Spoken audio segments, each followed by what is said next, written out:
Okay, we'll give this a try. We got the wireless microphone hooked up, and we're in the old truck. We're heading down to Hillsdale Lake. We're going to see how it looks. See if it's going to be. See if it's there. Let me move this thing over here. We're going to see if it's going to be ready for camping in the near future. I kind of like to go boondocking and give it a shot. I got a very reasonably priced 2,000 watt inverter that I got in from Amazon. We'll see how it works. I'm not necessarily expecting it to be the best, but you know what? It is what it is. We'll give it a shot. If it works, then we'll probably go ahead and get the Victron installed and see how it does. Of course, the Victron, it has the inverter and the charger and the management system in it, which is really what I'm looking for. I don't have the 12 volt battery or the 12 volt heaters on my batteries. I got such a good price on them that I had to give up something, and that's what I gave up. But anyway, if I had that management system, I could tell it to quit charging at 35 degrees, and then I wouldn't have to worry about them trying to recharge when the weather's too cold. And of course, it's springtime here in the Kansas City area, Midwest, and when you get that 70-degree day and you're outside in the yard and messing around and doing whatnot, it just kind of gives you that itch to get out and go camping. So right now you can't make reservations online for most of the places that we'd stay at Hillsdale, which we kind of, our first time out, we like to go down there. It's only about a 20-minute drive from home, and not that we've really had any problems, but it's close to home, so if we did have problems or needed tools or something else, we could hop in the truck and drive back home and get whatever we needed. And I got a friend that just got a Toyota Tundra, got it all outfitted to go overlanding, and so we're gonna take his maiden voyage out to Hillsdale and do a little bit of boondocking and see how that does. I'm really looking forward to it. He's never done it before, so he's been camping, but his camping has always been with a backpack and tent and hiking. It hasn't been in an RV or an overlander vehicle, and he's got a lot of equipment he needs to buy, and I think he just needs to get a good feel for what he thinks he needs. And by the time he sees all the stuff that I have, maybe he might have wished he got a bigger rig than what he's got. But he wants to go overlanding, and that's something that I kind of have the desire to do it, but I just don't think I have the willpower to do it. I think it looks very exciting and very challenging, but I think you need to go with a group of people. I think it's very, very tough to go on your own. Now, people do it all the time, don't get me wrong, but at my age, and I'm 66 years old, I'm not sure I want to go out there and fight the elements and get stuck on a big rock and have to winch myself off and hope I don't break anything in the meantime. And but to each his own. I'd love, 10, 15 years ago, I would love to have a unit like he has, have it all outfitted, and get his ham radio and lithium battery set up and heater and his diesel heater installed and all that good stuff, and buy all the camping gear, or I don't really want to say camping. Well, I guess it is camping gear, but your cooking gear and your 12 volt refrigerator, and he gets to build it from scratch, which is really, really nice. I mean, you can't, it's not like my RV. I don't have much choice. My refrigerator is my refrigerator, my gas stove is my gas stove, and my air conditioner is my air conditioner, and my heater is my heater, and I can't change them or move them around, where he's got the opportunity to do whatever he wants. The only thing he had, there's a couple things that are, kind of set in stone. He does have a gas hot water heater, one of those instant hot water heaters, and of course he doesn't have very much big tank to hold much water anyway, but he will have to manage his water a little more closely than I do. I mean, I'll have 39 gallons in mine, and he's got 10 gallons or less. I don't even know how much he has, but not very much. But anyway, it'll be a good learning experience for both him and I. Boondocking. I'll have a few more amenities than he does, but man, he's got a slick rig. I'll put a picture of it in here to show you. So that's why I'm going down to Hillsdale to check it out and see how soon we get into the boondocking areas, or we might just rent just a couple regular sites and just not plug in. I still gotta de-winterize my RV, and I gotta sanitize the tanks. I sanitize the tanks twice. I sanitize them once in the spring, just before we get ready to go camping, and then I winterize them again, or I sanitize them in the spring, first time out, and then I sanitize them again right before I put it up for the season. Normally I put my RV under covered parking for the winter. This year we had family kept coming in, and we ended up using it up through past Christmas, just as an extra bedroom in the house. My son and his kids came up, and it's kind of a novelty item to sleep in an RV, especially for grade school and middle school kids. Of course, we put the dog out there. I mean, we kind of live in the country anyway. We live on a lake, so that's not. We live on a little private road, so, and of course we got ring alarms and cameras and lights and everything. Not that I think anybody would get to them or hurt them, but you still got to be careful. That's the bottom line. You just got to be careful. So I'll give you a little background on Lake to Lake. How we come up with the name. So we live on a small lake in just outside the Kansas City area, and we got a little pontoon boat. It's a little no-wake lake. It's a lot more fishermen than anything else on it, but there are all the local people have pontoon boats, or most of them have pontoon boats on the lake, and since it's a no-wake lake, it's pretty safe. My grandkids get out there and swim across the lake and back. So that's for the first part of the lake, and then it seems like generally when we go camping, we always go to a lake. Therefore, lake to lake. We start on a lake, and we end up on a lake, and then we come back to a lake. But anyway, that's where we came up with the name Lake to Lake, and we've had a lot of fun with it.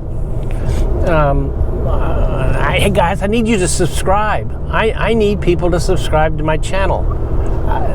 I don't know why my red light's flashing. Why is my red light flashing? Am I not taking pictures anymore? Let me take a look real quick. Oh, can't really see. Well, I think it's recording. Don't like this little bridge here. They need to work on this thing.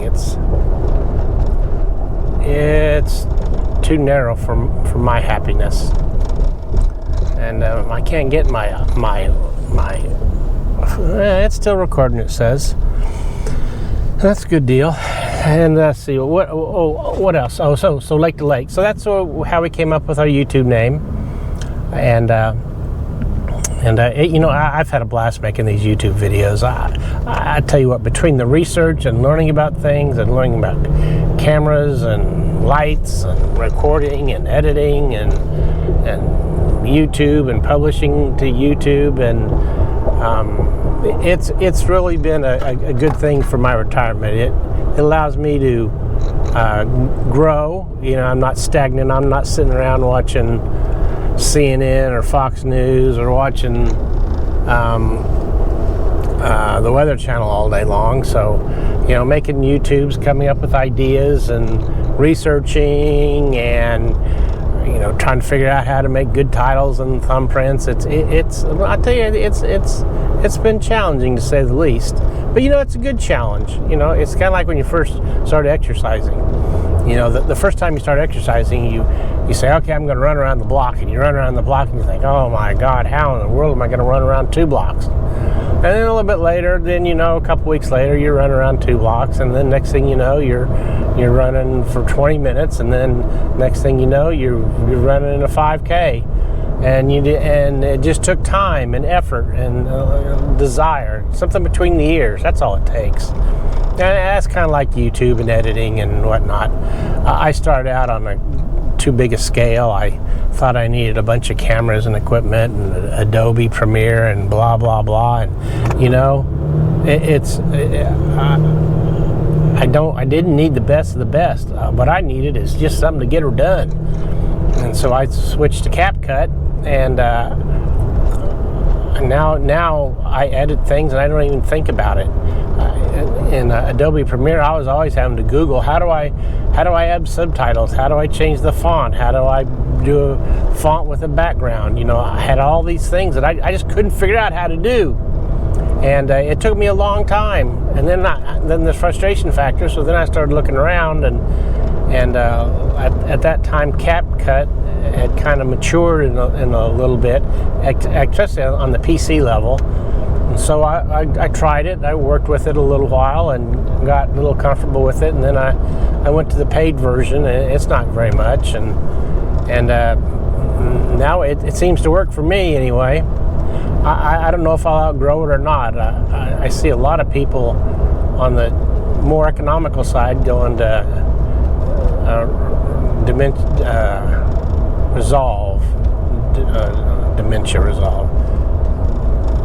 Resolve editing suite, and I might go to that sometime when I outgrow my Capcut. The thing about Capcut is it's really designed for short videos, and not that I do any long videos, but I do run into some problems if I do like some of the enhancements. You have to do them in 7-minute chunks. So if I recorded a 30-minute video, like I'm trying to do now, in order for me to enhance stuff, I'd have to break that into 7-minute clips to enhance it. And again, it's not a big deal. It's just a little frustrating sometimes. But you know, I deal with it. You know, it gets me by, and it seems to do what I need it to do. And until I hit a place where I want to do something that it's too difficult or too time consuming, then I'm going to keep using it. And really, I'm going to be truthful with you. If you sit down with Capcut and you start doing it, it doesn't take very long to learn it all. The basics, you know, and people talk about, oh, you need to do J cuts and jump cuts and fades in and outs and all that stuff. Nah, forget it. Music and all that stuff, you don't need to do all that. But Capcut does come with music. It does come with all those bells and whistles. And it's got some advanced ones. In fact, it's got some things that are really difficult to do in Adobe Premiere, and they're just a click on a button. Here, I want a firework blasting off in the background. You click the button and you move it where you want it, and you size it, and it's there. It takes maybe 10 seconds, 30 seconds to set up fireworks going off. And that's what I needed. I needed something simple. I needed something where I could Google it. There's a guy that does 1-minute CapCut tutorials, and it's you know, how do I do a voiceover? How do I do text? How do I do animated text? How do I do an arrow? How do I do a moving arrow? How do I, you know, it's real simple. It's real basic. And that's what I needed. And that helped me a lot. It got me over the hump. It got me over the fear factor. And then, of course, the other challenge I had is I didn't have any content maker's background. I didn't have any audio visual. And I tell you what, speaking in the beginning, it's hard because you don't know, you know what you want to say, or you know what you think you want to say, and you say it and you go, man, that just sounded horrible. And then I tried scripting it. Scripting didn't work worth crap. I mean, scripting, all I did, I felt like I was reading from a text, and the text was very automated. I said, the heck with that. So then I tried bullet points. Bullet points worked a little bit better. And then I came to the idea, well, why don't I break stuff into segments? I want to do 5 2-minute segments. And then each segment I would study, and I'm going to talk about how to start a fire. First of all, you got to get firewood, and then I'd do a 2-minute thing on good firewood, bad firewood, and then I'd do a 2-minute thing on gathering the tinder and how you need little stuff to big stuff, and how are some of the options. Can you shave some wood off and to get the fire started, and then the little stuff gets the big stuff caught on fire. There's 4 minutes. And then fire safety, clear out the area around it, and after the fire's out, you got to pour gallons of water on it, and those type things. And then there's 6 minutes, and now we're going to talk about how to cook on the fire. What's a good, if we're going to build a fire, let's take advantage of it. Let's cook on it. And of course, with a fire, you got to get coals. Well, you get coals, and then what type of cooking you do? We do a little bit of Dutch oven cooking, so we put a Dutch oven over it. So there's 8 minutes, and then you got a couple minutes. You got one more. The 5th segment is just a wrap-up section. Wrap up what you did, how you did it, why you did it, the pros, the cons, the goods, the bads, and then you plead them to subscribe. Please subscribe to my channel. Because that's the only way that Google knows you're doing good, or YouTube knows you're doing good, is if people subscribe to your channel. So anyway, that's my short lesson on content creation, and believe me, I'm not very good at it. On a scale of 1 to 10, I'm a 0.5. But I'm learning. Now I'm trying to up my game a little bit, trying to come up with some bigger and better ideas, and maybe I got a couple GoPros and an extra iPhone, and so I'm trying to record and edit with them, and it's just a very good learning experience. If you want to challenge yourself to learning, I've got some road repair going on here. You take up content editing. Yeah, you'll have a few sleepless nights, but you'll get over the hump, and it won't be a big deal. Believe me. Or it wasn't for me anyway. And I did come from an IT background, so all the configuration and installation and plugins and all that stuff, that was simple for me. Some people, it seems to be a little complicated. But Capcut also runs on your phone. TikTok, that's Capcut's what they edit with on the phone for TikTok is Capcut. So and they just basically took that app and made it work on a computer, and it's pretty rock solid, and it's pretty cheap. It's I think it's $99 a year. That's not too much. I mean, that's better than Adobe Premiere at $20 a month. So and then you got to buy all the add-ins into that, because I want to do dancing text, and okay, well, you need to spend $2.99 on that, or you got to buy this module that includes that, and so anyway, that's my editing saga. I'm an enthusiast. I'm not an expert. In fact, I may be more of a wannabe enthusiast than a true expert, or a wannabe enthusiast as opposed to enthusiast. But you know what? You got to start somewhere. You got to, you know, they say the journey of 100 miles starts with the first step. Well, I feel like I'm maybe on step 2. And then I see all these people who do all these YouTube videos. And, you know, and some of them, not that I'm a good critique of videos, but I see people who just, they don't have good content. They got a good camera and they got good audio, but their content sucks. You know, they don't even, they'll start out to tell you how to go buy a pumpkin, and pretty soon they're carving a pumpkin. They never told you how to pick out the right size pumpkin, or the pumpkin that's not too ripe or not ripe enough. They went from driving to the pumpkin patch, picking up the pumpkin, back on the back deck, cutting out the pumpkin, and that's like, well, what happened to the part where we're picking one out? But you know, they get 10,000 people looking at something like that.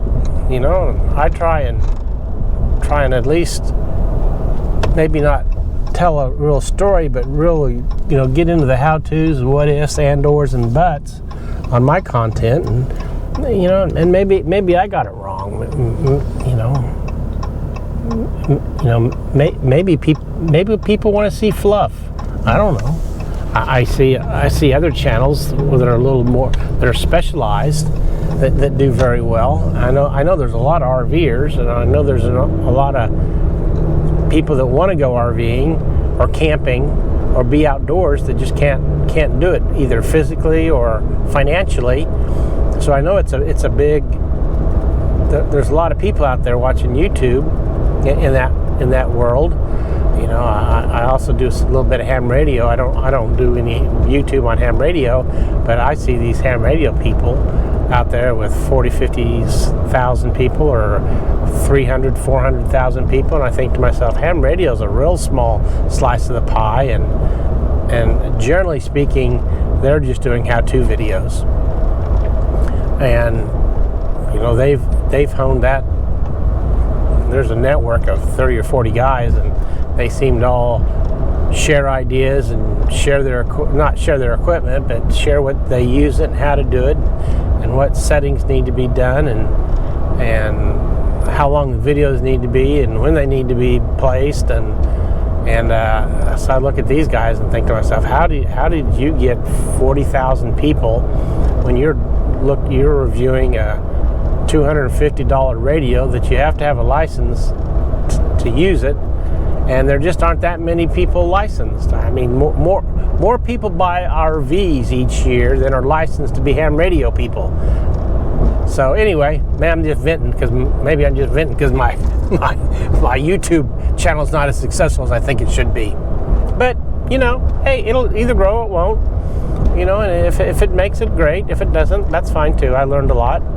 I know when I go and talk to people about YouTube and filming and editing, I know a lot more than a lot of people.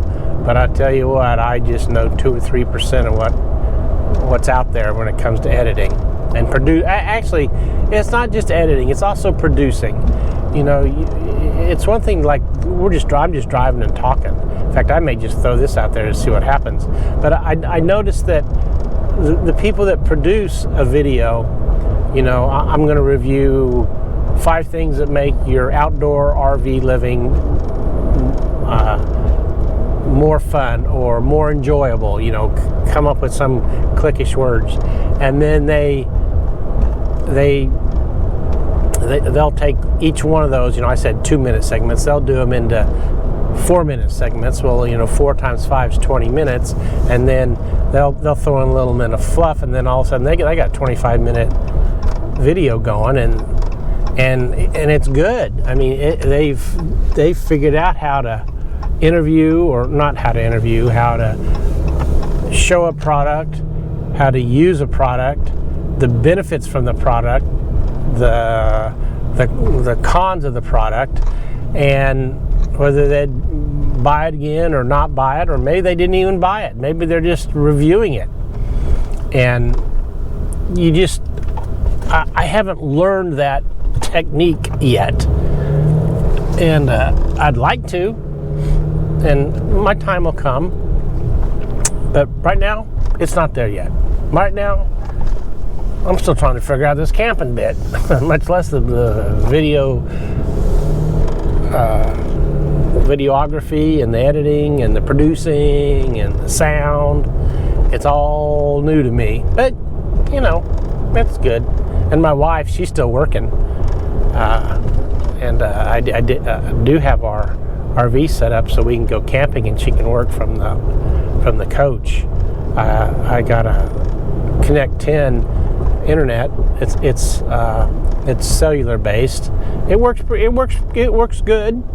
It's a little cumbersome, but it works good. You know, once I get to a campsite, the biggest disadvantage is you gotta get them online and say, hey, I get, well, with Connect 10 you get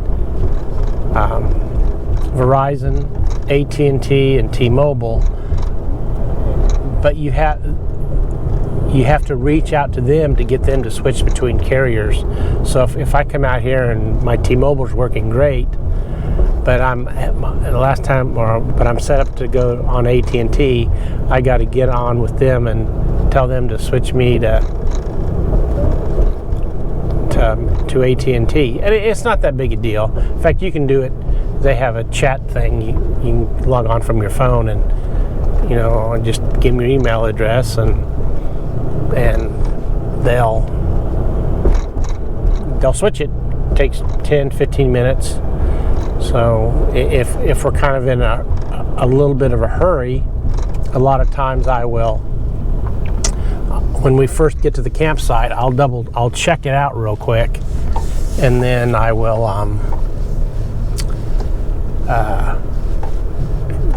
get on my phone and have them turn it on or switch carriers. So see, these look like they're open.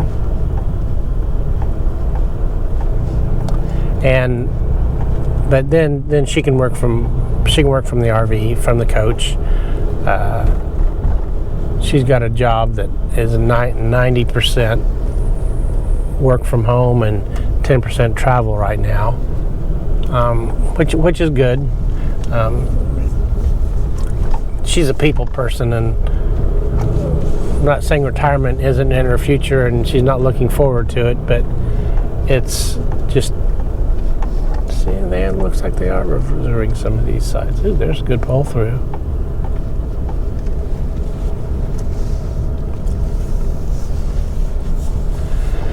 So anyway, we'll go camping around the Midwest, and we'll take a couple long trips this summer, 10 days, 2 weeks.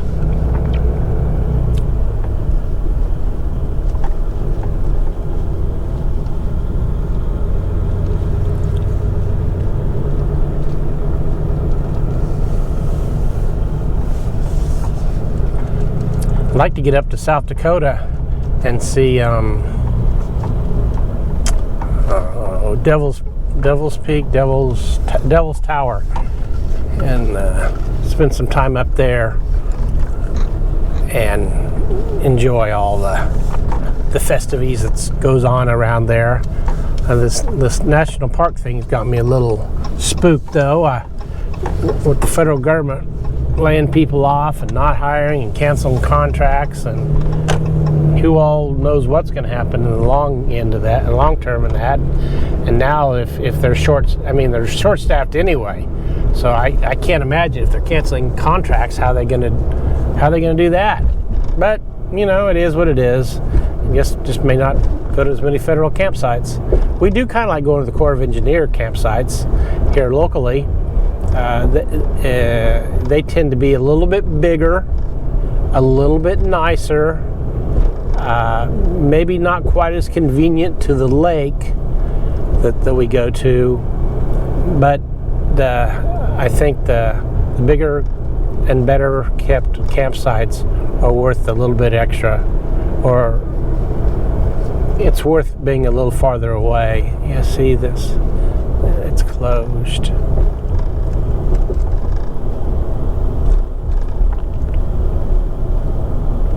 Closed for the season.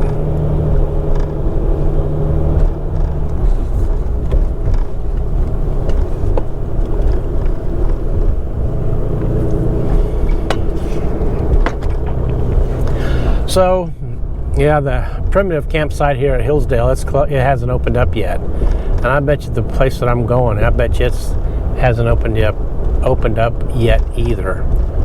We'll find out here in a little bit. They got some good hiking trails out here around Hillsdale Lake.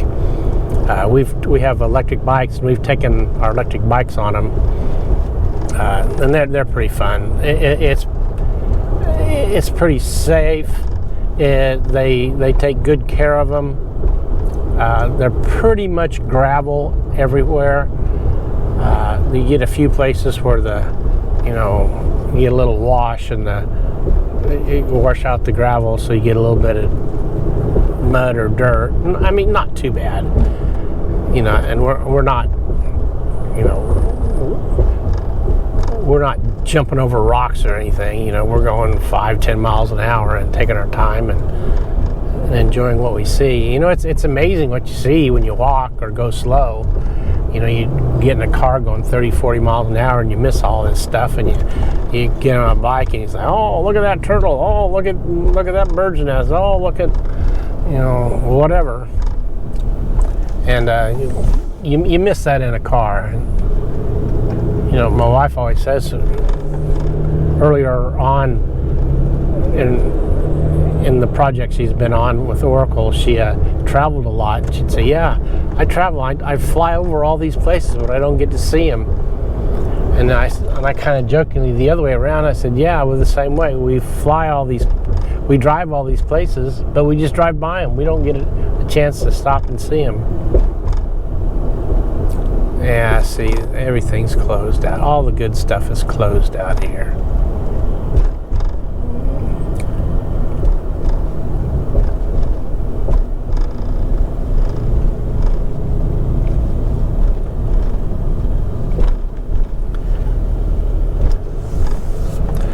Okay.